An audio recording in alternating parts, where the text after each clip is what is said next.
there was actually a Supreme Court case in the 1920s that said that only white people could become citizens. And there was an Indian gentleman, whose last name is Thind, who fought in World War I, was a permanent resident at the time, and tried to become a citizen. And the Supreme Court said, you know, even though you're Caucasian-ish, you're not white enough to become a citizen.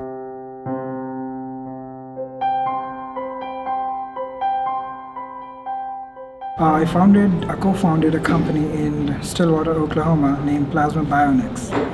And I'm currently not able to work for my own company because of the current immigration system. Our immigration system is really a series of xenophobic actions by Congress, reflecting kind of popular, the popular sentiment at the time. In the 1880s, we did not want Chinese to become citizens in the United States. In the 1920s, we actually passed a quota so that people from Eastern and Southern Europe could not come to the United States. South Asians and Asians in general could not naturalize until the 1950s. Most people don't know that. Currently, we employ Americans in my company, and it is growing at a very smaller pace that I want it to be. And if I could have joined my own company, it could have been bigger, and I would be able to employ more people and get more jobs. There are some parts that are broken. I agree. But a lot of the immigration system is doing exactly what it's designed to do. It's designed to have people come here temporarily and not necessarily transition to getting a green card. This struggle, this story, is part of a greater story.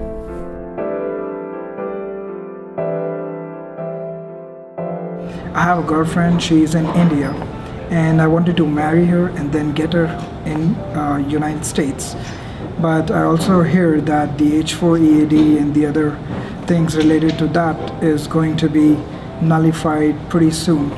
So that kind of pains me to tell her to come here on a F1 visa and then apply for an H1B, and then is when I will be able to marry her. All these immigration sort of rules pains me, and on both sides, from the professional side, being an entrepreneur, not able to practice what I want to love, what I want to do, and then on the personal side, I have my girlfriend, which I love and dear, and I'm not able to be with her. Talk about your stories. Share your own individual story. And I think when that happens, it humanizes a complex situation that took 45 minutes in a film to describe in a way that your neighbor and your coworker understand. If you're not comfortable telling your story to your coworker, I don't know who else is going to be able to better advocate for you, because your coworker is going to go to bat for you with your employer, and then maybe they'll actually talk to their congressperson, or they'll talk to their senator,